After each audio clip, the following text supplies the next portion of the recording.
Most advice about choosing a niche is incomplete. It tells you to pick a market or to follow demand or to find something profitable, which is fine. The problem is when everyone follows that advice, you become one voice in an overcrowded space.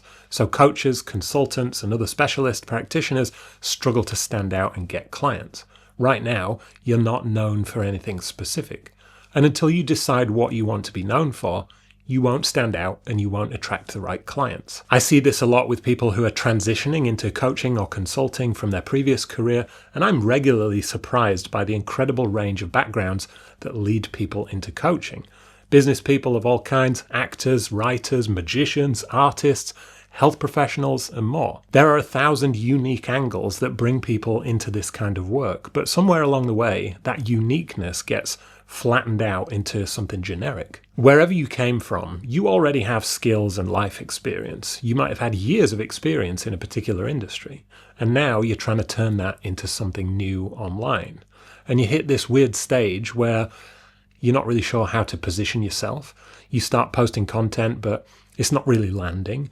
And most of your work comes from word of mouth. But all those people who recommend you still know you for what you used to do, not what you do now. And if you're in that stage right now where you know you're good at what you do, but you're not known for it yet, I do work with people one-to-one on this, helping you get clear on what you want to be known for and how to actually communicate that so the right clients find you. I'll leave a link below if you want to have a conversation about that. So you hear advice online that you need to niche down, but actually your niche becomes clear over time as you build your visibility around something very specific.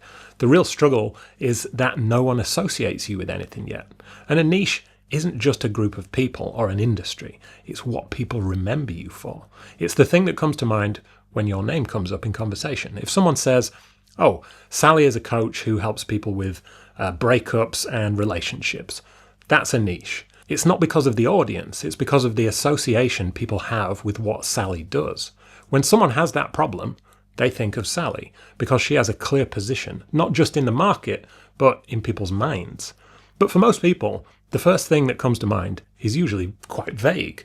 This guy is a coach, very broad. This woman is a photographer, also a very broad category. This person is a consultant, and that could mean, so many things. And you've probably had people recommend you to others based on a very vague notion of what you do. And you meet this new potential client, and it's sort of the right fit, but not really what you want to be doing, but then you don't feel like you can say no because someone recommended you.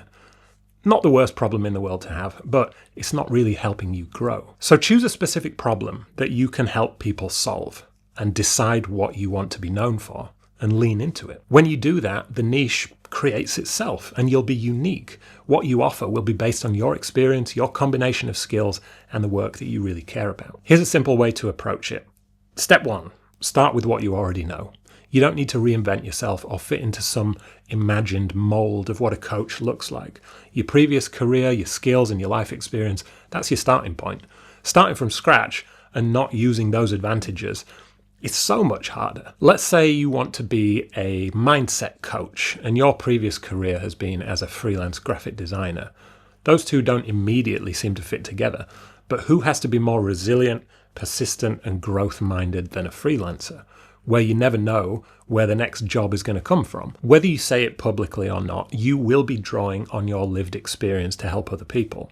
But when you do say it proudly, you'll attract the right kinds of clients who you are perfectly positioned to help, and you'll be able to speak in a language they understand. You can pinpoint the exact problems and barriers your clients are facing. The right niche for you is usually just a repositioned version of what you already know. Step 2, choose a specific problem. And a lot of people stay very broad here because they don't want to put potential clients off early in their new career by being too specific. And they'll say things like, I help people change their mindset. I help people improve their business. But that's too vague to be remembered. And because a lot of people stop there, you'll be competing with thousands of other coaches or consultants. Solving a more specific problem will attract the right people to you. Write and self-publish your first book. Grow an audience on LinkedIn by writing every day for 30 days. Get 1 million views on Instagram in 90 days or your money back. Earn an extra $1,000 per month in your spare time. And I didn't just think of these off the top of my head. These are all courses or programs I've paid for. And each one I can associate with a specific person who I know is an expert in each specific field. And think about the last educational YouTube video you chose to watch. I'm guessing you clicked on it above every other YouTube video you could have clicked on because it promised to solve a very specific problem that is relevant to you.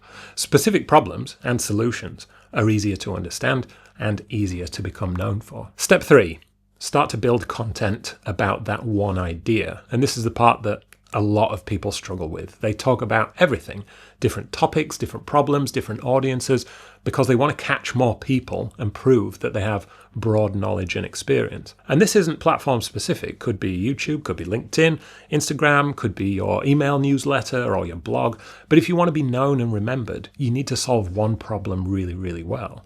You need repetition to prove that you are the best person to solve that problem. Not repeating the same post over and over again, but reinforcing the same idea from different angles. If you mention something once that really resonates with your ideal client and they follow you on social media, then the next time you communicate with that person and you're talking about something completely irrelevant to them, they'll lose faith in your ability to help them. All the people I've bought courses or coaching from over the years know a lot about a lot, but they chose to talk about one specific thing in depth over and over again.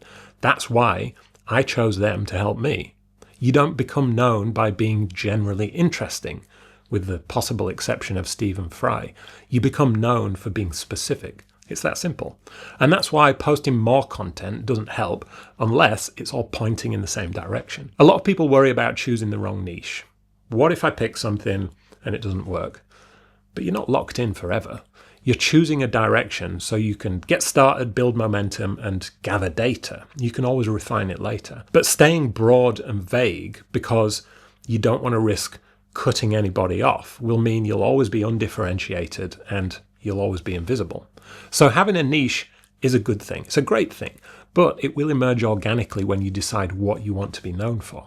And then you build your content, your messaging, and your offers around that. Once people start to associate you with something specific, that's when you stop being just another option and start being someone that people actually choose. If that's something you're working on, that's what this channel is about, becoming known for what you do so you can attract the right clients. And if you want help applying this to your own situation, there's a link below to book a call with me. See you next time.